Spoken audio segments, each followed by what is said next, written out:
Bonjour Laurence Dong.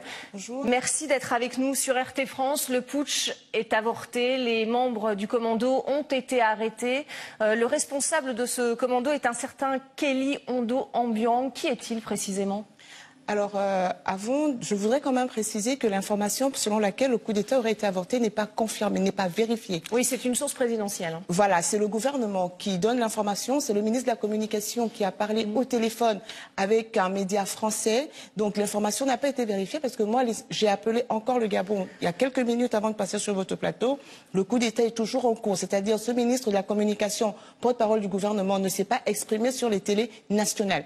Ils n'ont pas parlé ni à la télé nationale, ni à la radio nationale, ils s'expriment à travers une chaîne étrangère. S'ils veulent rassurer les populations gabonaises, qu'ils utilisent les médias locaux qui déjà ont toujours été à leur solde. Parce qu'au Gabon, il faut savoir que les médias, l'opposition et la société civile pro-démocratie n'ont pas accès aux médias.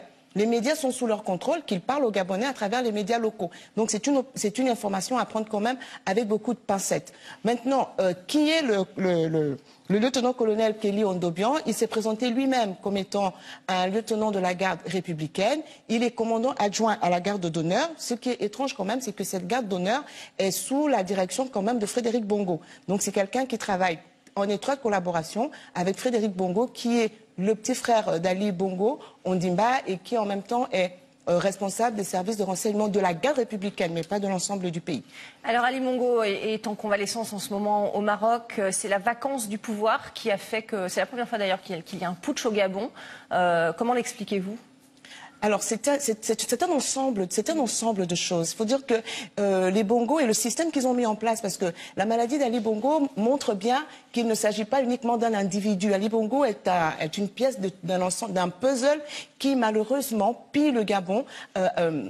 Voilà, opprime les populations depuis près de 50 ans. Et depuis la dernière élection présidentielle de 2016, le Gabon ne s'est pas remis du coup d'État militaro-électoral perpétré par Ali Bongo parce qu'il a été le plus grotesque et il a été le plus violent de l'histoire du Gabon. Et depuis, les conditions de vie des populations n'ont cessé d'empirer. Donc il y a la somme de toutes ces choses qui fait qu'aujourd'hui, ce qu'exprime ce commando, c'est vraiment ce que pense le peuple gabonais. D'autant que Ali Bongo, vraisemblablement, est très malade, contrairement à ce qu'on peut entendre effectivement de sources officielles au Gabon.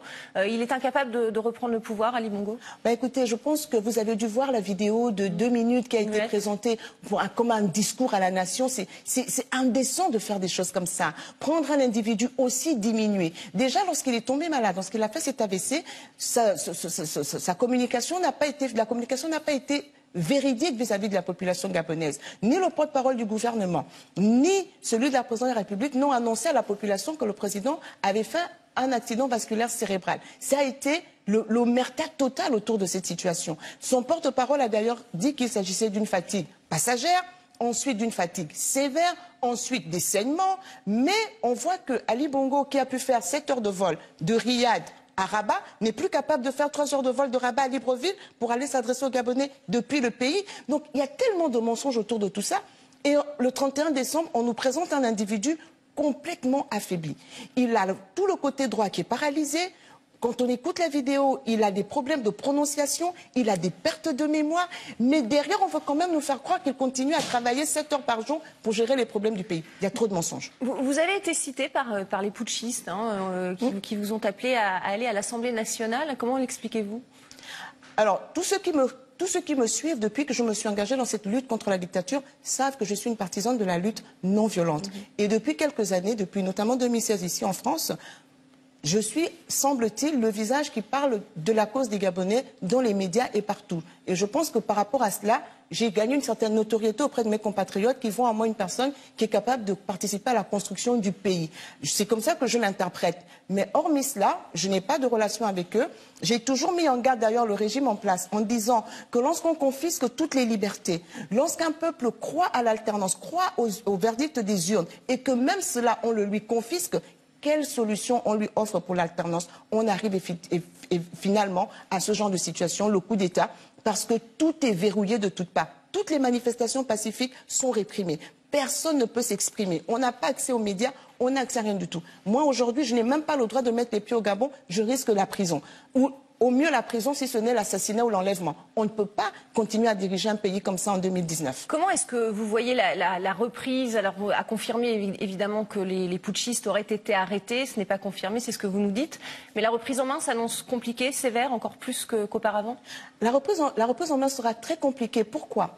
Déjà, le coup d'État est toujours en cours. Mais même si ce coup d'État se avorte, on a franchi un cap de plus, c'est que l'armée s'est exprimée. Et pas n'importe quelle armée, la garde républicaine qui est censée être à la solde de ce régime. Ça veut dire qu'au milieu même de ces soldats, il y a des dissidents. Parce que ces soldats font partie du peuple, s'il vous plaît. Au Gabon, aujourd'hui, il n'y a quasiment pas d'électricité. L'électricité est coupée plusieurs fois par jour. Ils n'ont plus accès à l'eau potable. Leurs enfants s'asseyent par terre dans les écoles. Leurs femmes accouchent à même le sol dans les hôpitaux. Ils vivent la même situation que le peuple gabonais. Donc c'est tout à fait normal qu'ils s'identifient aujourd'hui à ce peuple et décident de mettre un terme à cette mascarade qui n'a que trop duré. Alors, hasard du temps, en tout cas, 12 Français seraient présents actuellement à Libreville, d'anciens membres des services de renseignement français. Officiellement, ils auraient été chargés d'un audit sur la sécurité au Gabon. Comment est-ce que vous analysez cette information? Écoutez, il y a souvent la main noire, la mainmise de la France, une main noire, etc. Et je veux revenir sur ce que vous avez dit sur le président de la Commission de l'Union africaine qui aujourd'hui condamne ce qui se passe au Gabon. Mais ce monsieur était en poste au Gabon lors du coup d'État militaro-électoral d'Ali Bongo en août 2016. Il n'a rien dit. Lorsque les Gabonais ont été massacrés dans la rue par les milices d'Ali Bongo, par la garde républicaine, alors qu'ils manifestaient à main nue, ce monsieur-là qui est aujourd'hui à l'Union européenne, à l'Union africaine, pardon, s'était tu. Le rapport de la mission d'observation des observateurs de l'Union africaine est tombé du photocopieur. C'est-à-dire qu'il n'a pas été publié officiellement tant il était accablant contre ce régime. Et donc ça, on commence aussi à en avoir marre. Parce que le Quai d'Orsay qui s'exprime aujourd'hui, on aurait bien voulu les entendre lorsqu'Ali Bongo a massacré les populations en 2009 et en 2016. Parce qu'en 2009, quand Ali Bongo triche l'élection, le premier qui le félicite, c'est M. Nicolas Sarkozy. Et en 2010, M. Nicolas Sarkozy va lui décerner la Légion d'honneur. En 2016, pareil. M. François Hollande est resté bouche bée alors que nous avons un rapport de la mission d'observation de l'Union européenne qui confirme bien la fraude électorale. Donc on commence à en avoir marre de ce soutien indéniable aux dictatures face à des populations qui sont censées s'opprimer. Merci beaucoup Laurence donc d'avoir répondu à nos questions sur RT France.